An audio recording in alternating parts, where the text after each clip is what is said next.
Hello, welcome back to another episode of Piping Up. This is Judy Nygard. She is the, I guess, what would you say, historian, I guess? I guess I am. Yeah. Volunteer historian. There you go. At Christ Lutheran Church here in Pipersville.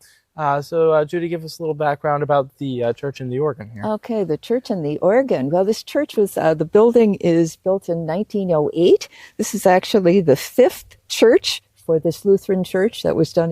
There were previously a couple of other locations. The first one, we don't really know the date of. It was next to a cemetery. The foundations of the cemetery the church were still visible in 1910. It's up on Brick Church Road. So here. It's there now. There now. Okay. The cemetery is, but the foundations are no longer gone. And by 1790, there was a log church built next to that cemetery. So we think that may be the foundation. Then a schoolhouse was purchased, and it became the church for some time. Mm-hmm. And that's at the corner of Brick Church Road and Dark Hollow Road here. Okay.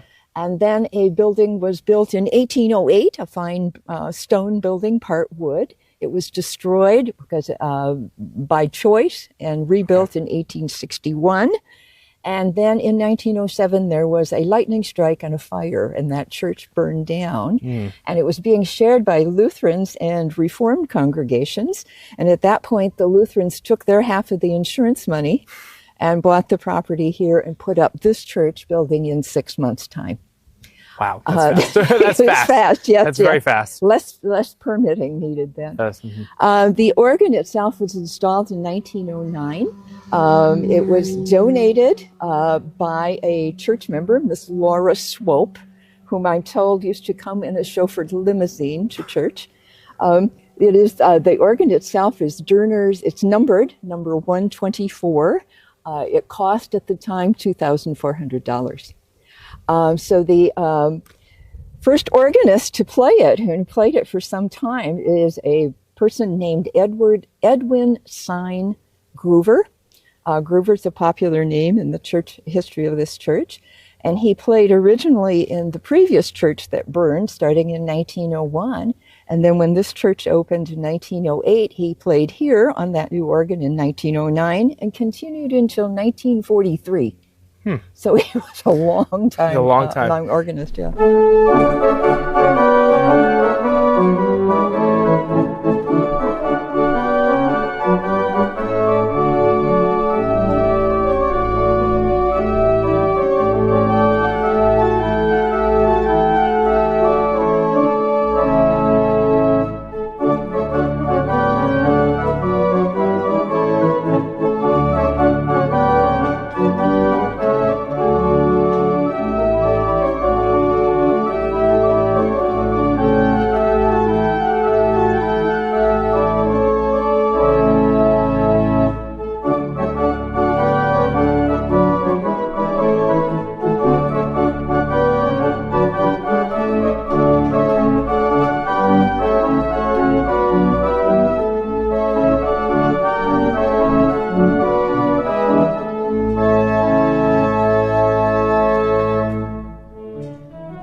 Well, welcome to Christ Lutheran and its Dürner Organ. It dates from 1909, and it's just 13 stops. And it's pretty typical of a Dürner, and the stop list is pretty typical of its time period. It if we just give a quick sampling of what kind of stops it has a violin diapason on the swell.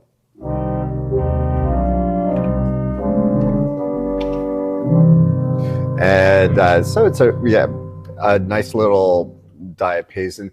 All the stops in the swell don't go beyond 4 foot in length. So when you listen to this, what's called an oboe stop, oboe gamba, you hear it being stopped. It sounds like a quintadina at the bottom, and then there it goes full length. Back over. Is that because of the height of the building? They had to it's very small ceiling in there for the swell chamber. It has a very lovely 8-foot flute in the swell.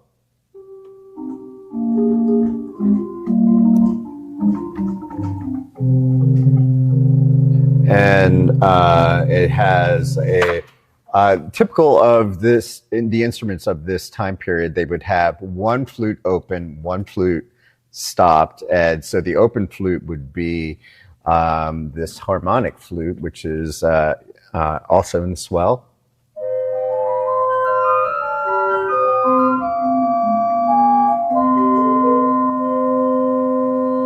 And then they reverse it in the grate. So here in the swell, it's a stopped 8-foot flute and an open 4-foot. In the grate, it's an open 8-foot and a stopped 4-foot. So here's the melodia.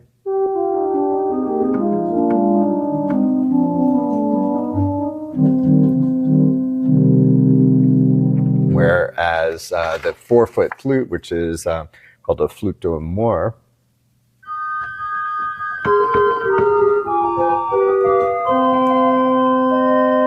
so it's actually kind of quinty. It's kind of interesting. There are two what are really function as strings on this thing. The dulciana on the grate,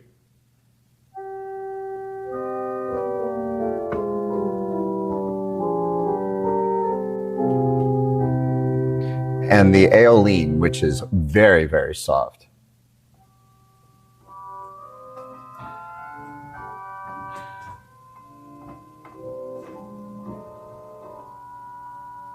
So it's almost too soft. Like the faintest mumble will drown it out in the room. So you should not have a congregation that talks. Anyway, and then it has oboe gamba or labial oboe. So it's a really keen string. And these were really common back in the day, especially in a church like this area, where it was very remote and you couldn't get an organ tuner in. Right. And so you would not have a reed. And of course, reeds are more expensive. So a small congregation like this, they would probably not have it. But it functions pretty well as a string. So.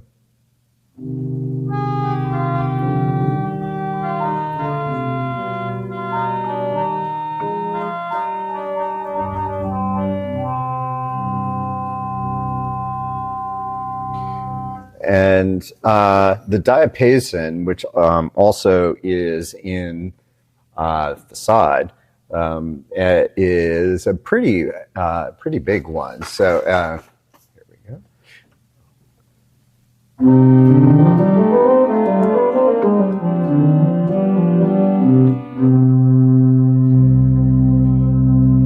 Yeah, it's quite big. Yeah, relative to the rest of the instrument, it's Yes. pretty big. Which is very much the romantic sound really stressed the 8-foot pitch class more so than when they had the Baroque revival. And while I preferred the grand diapasons, they did go out of style and many of them were thrown away. When we have like a full organ, this is basically what it sounds like.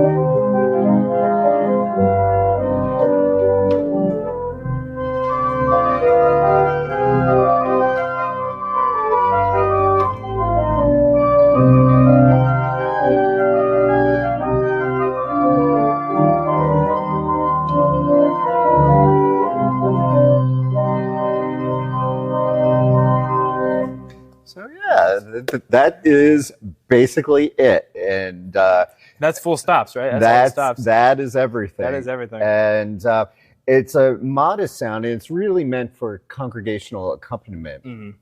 But it really is a beautiful and expressive instrument that that if you, a lot of people who want more, would poo-poo this, but it's an excellent example of Bucks County craftsmanship. Yes. At the turn of the century, the turn of the last century. Mm-hmm. But it can do Bach perfectly well.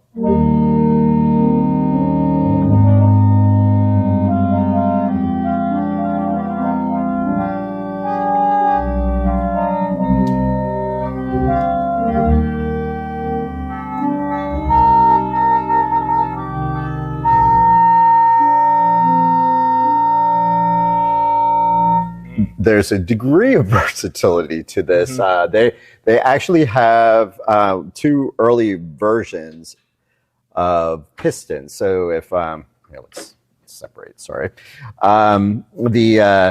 basically the grate and the swell have two pistons, but they're basically preset. So anyway, this would be quiet grate, and then loud grate. And same for the swell, quiet swell. And then loud swell. And so you can, and so unlike, as you can see, unlike normal organs where you have the regular the thumb pistons, it's all done with your feet. And it has a great pedal reversible. The thing with reversibles on instruments like this is that if I have it coupled, if I have the swell coupled to the grate, the pedal reversible will actually pick up the swell as well. So interesting. Yeah, the only thing with it is because of the way the mechanics are, make sure you don't have a pedal on when you switch that on, because it doesn't like that. Yep. Which is interesting because both the toe like pistons, if you want to call them that, and the between the music, like the way it moves and stuff. Yeah. It's interesting because that's the first time we've ever seen something like this on the channel. Both those, because most organs is you don't have that. It's normal, what you would normally expect to see on an organ. Yeah, so it's kind of interesting. It has also a couple of odd features. The tremolo, it does have a tremolo. Oh. It actually works better when it's hand pumped than when with the blower. It doesn't like the kind of wind that it's getting from the blower.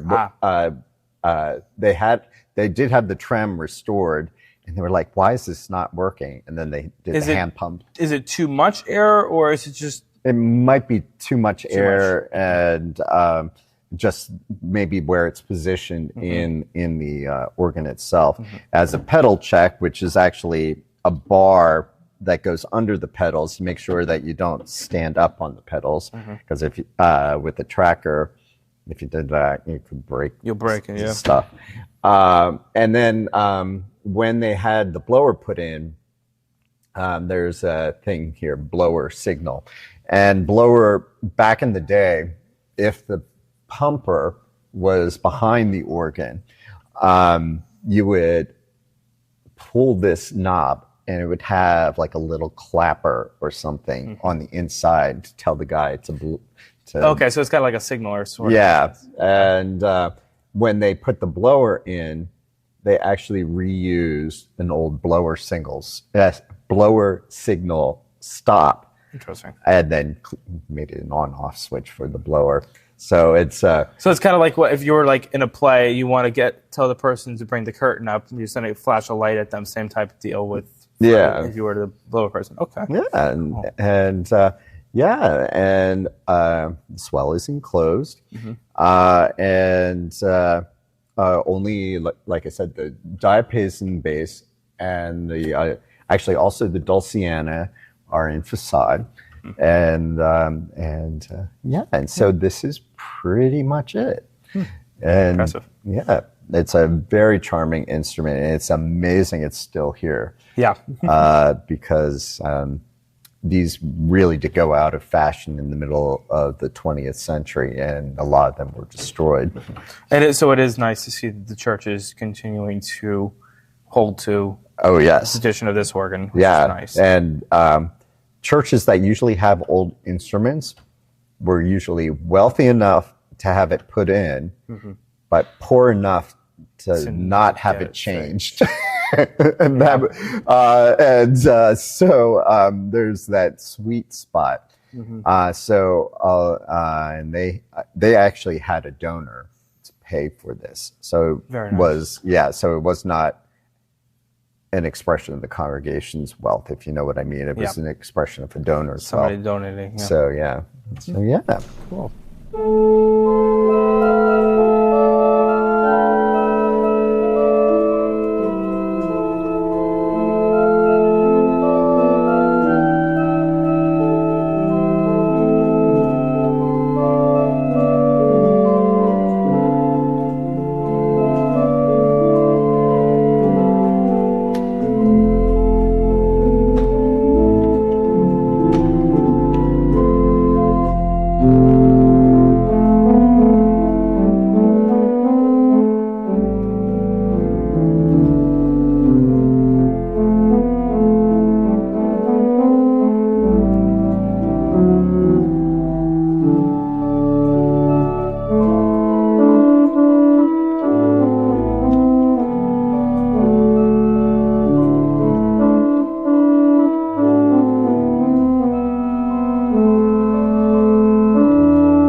This was a German-speaking congregation from the start, even in its earlier locations. And so they first started using English in church services in 1844, and then did them in both languages until 1862, when it was converted entirely to English services. So is there anybody in the church that speaks German anymore, or like nobody at this point? No. It's all gone. It's all gone by now. So what part of this building is the original part, and then what becomes the new part? This is the original part here, from the doors over to the higher parts. So right here, and then beginning with the white walkway there and so on is the parish, what we now call the parish hall. Okay. It was built in 1959 because this church had a lot of kids. They had no more room for all the Sunday school students that they had, and so they added on the parish hall. And at that point in 1960, for example, 1/3 of this congregation was under the age of 16.